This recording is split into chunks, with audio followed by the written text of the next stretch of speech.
Bonjour à tous et bienvenue dans cette nouvelle vidéo. Le monde de l'intelligence artificielle ne cesse de nous surprendre. Aujourd'hui, nous allons parler de la dernière mise à jour de Midjourney, la version 5.2. Version qui est sortie hier. Cette nouvelle version apporte des améliorations significatives en termes d'esthétique, de cohérence et de diversité dans les images générées. Midjourney, comme vous le savez, c'est un outil de création d'images généré par l'intelligence artificielle. La sortie de la version 5.2 est désormais la méthode par défaut et offre des améliorations visuelles et une meilleure compréhension des textes que vous saisissez, les fameux prompts. On voit ça tout de suite.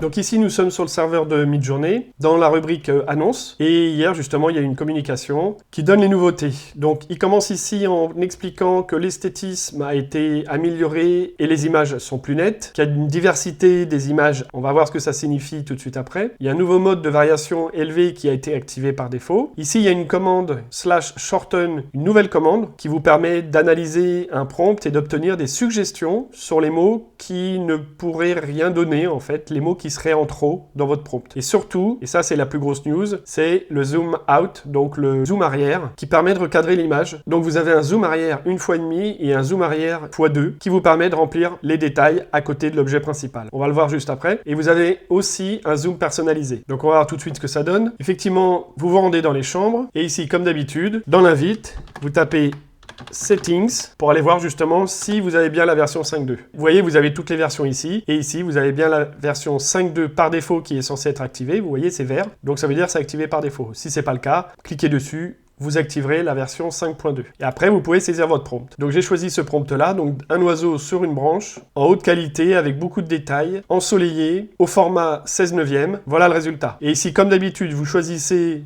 votre image. Donc moi j'ai choisi l'image 2, donc voilà ce que ça donne. Donc vous voyez, c'est assez coloré quand même, hein. C'est assez, je trouve que c'est très très beau quand même au niveau du détail. Et j'ai choisi cette image là, la 2, parce qu'elle est bien ensoleillée. Vous voyez, les petites pétales de fleurs ici sont bien ensoleillées. L'oiseau il est assez joli. Le bec aussi, vous voyez, la pointe du bec est ensoleillée. Donc pour notre exemple, j'ai choisi cette image là. Donc vous l'upscalez comme d'habitude. Une fois que vous l'avez upscalé, vous arrivez sur l'image isolée, qui est la même image, hein. Je trouve une très très belle image, il y a du détail, et donc il y a des nouveaux boutons. Donc vous avez variation forte, variation subtile, un zoom arrière x2, un zoom arrière 1,5, un bouton custom pour le zoom, on va voir ce que c'est juste après. Et ici, Make Square, d'un format 16/9, vous pouvez automatiquement le passer en 1/1, c'est-à-dire un format carré. Il suffit de cliquer sur les boutons pour obtenir l'image souhaitée. Donc ici, on va faire une variation forte, je vais faire une variation subtile, et on va comparer les deux. Donc ici à l'écran, je vous ai mis les deux variations. Donc la variation forte ici à gauche et la variation subtile ici à droite. L'image upscalée du départ est ici au centre, ok? Donc ici, vous voyez que l'oiseau est quand même tourné vers la droite. Donc variation subtile,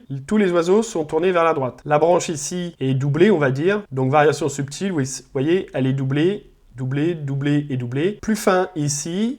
Ici, la deuxième patte de la branche, elle est plus fine aussi. L'oiseau reste avec du plumage bleu. Ici, les yeux noirs, alors qu'initialement, c'est plutôt rouge et noir. Voilà, donc les variations, vous voyez, c'est quand même assez subtil. Par contre, variation forte, les oiseaux sont principalement tournés vers la gauche, déjà. Donc, les branches doublées ont disparu. Donc, à part celle-là, on voit un petit peu ici.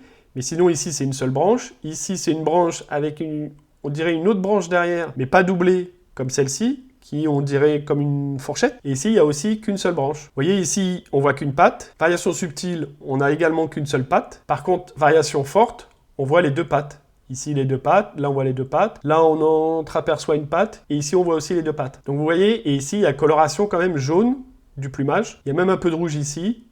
Et on dirait du noir ici. Bref, donc ici, c'est quand même une variation assez forte. Donc ça, ce sont deux nouvelles fonctionnalités. Une fois que vous avez upscalé votre image, vous pouvez faire, en cliquant sur un seul bouton, une variation forte ou une variation subtile. Ça évite de ressaisir un prompt complètement. Juste en dessous, vous avez zoom arrière x2 et zoom arrière x1,5. Donc il suffit de cliquer dessus et vous obtenez les images souhaitées. Donc ici, pareil, même principe, hein. À gauche, j'ai fait le zoom x2 et ici à droite, le zoom x1,5 par rapport à l'image initiale. Donc vous voyez que là, le zoom x2, il y a beaucoup plus de détails. Ici, ça s'arrête à la branche et on voit rien au-dessus de la tête de l'oiseau. Alors qu'ici, on a un petit peu plus de détails. Vous voyez, ici, il y a une branche, il y a un petit peu de feuillage aussi qui apparaît. Ici, il y a beaucoup plus de feuillage sur la partie gauche de la photo, alors qu'ici, on n'a rien.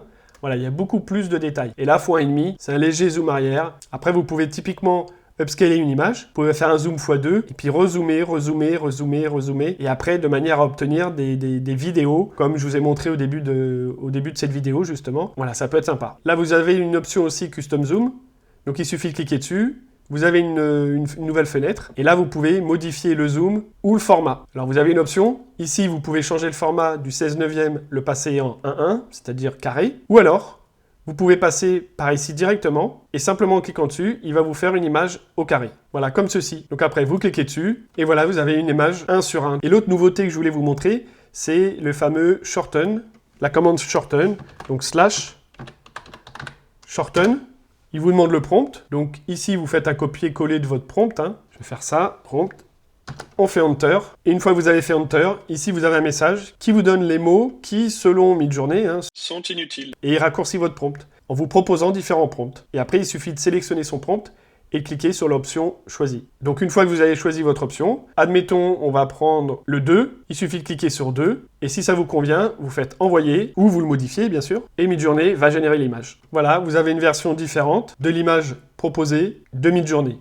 Donc beaucoup plus coloré. Donc ici, le résultat, c'est vrai, très coloré. Donc c'est bien d'utiliser la commande shorten parce qu'à l'usage, on se rend compte tout simplement que certains mots nuisent quelque part à la qualité du prompt. Ici, à l'écran, donc, vous avez le premier prompt tel que je vous l'ai montré tout à l'heure. Et là, une fois la commande shorten passée par là, avec un nettoyage des mots qui servent à pas grand-chose finalement, voilà la différence que vous avez, le avant et le après.